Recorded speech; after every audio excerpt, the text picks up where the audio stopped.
এবং সংযুক্ত আরব আমিরাত মধ্যপ্রাচ্যের বাণিজ্যিক প্রাণকেন্দ্র। এই অঞ্চলের অর্থনীতিকে চাঙ্গা রাখতে সবচেয়ে বড় ভূমিকা রাখে এখানকার আধুনিক ও ব্যস্ত সমুদ্র বন্দরগুলো।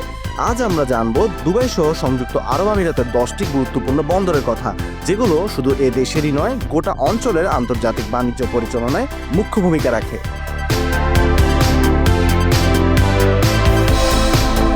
প্রথমে আসে জেবেল আলী বন্দর। দুবাই অবস্থিত এই বন্দরটি পরিচালনা করছে ডিপি ওয়ার্ল্ড।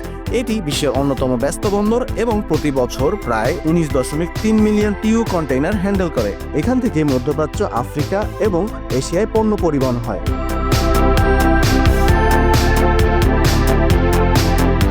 এরপর রয়েছে আবুধাবির খালিফা পোর্ট। অত্যাধুনিক প্রযুক্তি, পরিবেশ বান্ধব নকশার জন্য এটি পরিচিত। এটি পরিচালনা করছে এডি পোর্টস গ্রুপ ও সিজিএমএ। এর বার্ষিক হ্যান্ডেলিং ক্ষমতা 10 মিলিয়নের বেশি টিইউ।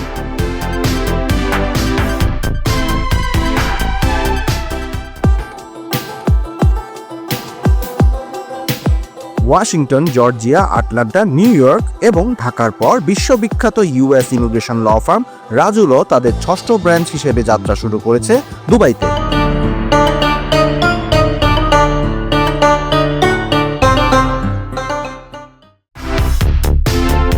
মিনা রাশিদ, এটি মূলত ক্রুজ যাত্রীদের জন্য ব্যবহার হয়। দিনে 25,000 যাত্রী হ্যান্ডেল করতে পারে এই বন্দর। দুবাই ট্যুরিজমের জন্য একটি কেন্দ্রবিন্দু হিসেবে কাজ করে এটি।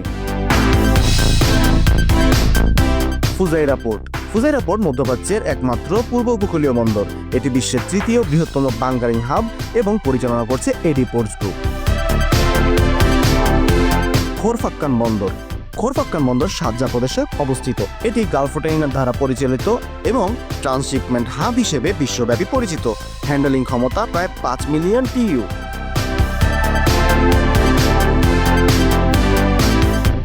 এছাড়াও রয়েছে মিনা আল হামবিয়া ও মিনা জায়েদ, যেগুলো শহরের অভ্যন্তরীণ বাণিজ্য চালনায় ভূমিকা রাখে।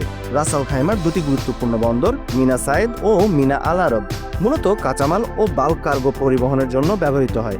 বিশেষ করে মিনা সায়েদ বছরে 100 মিলিয়ন টনেরও বেশি কার্গো হ্যান্ডেল করে।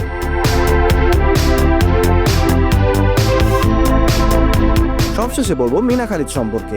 শারজাহ শহরে অবস্থিত এই বন্দরটি কন্টেইনার, কার্গো এবং জাহাজ মেরামতের জন্য ব্যবহৃত হয়।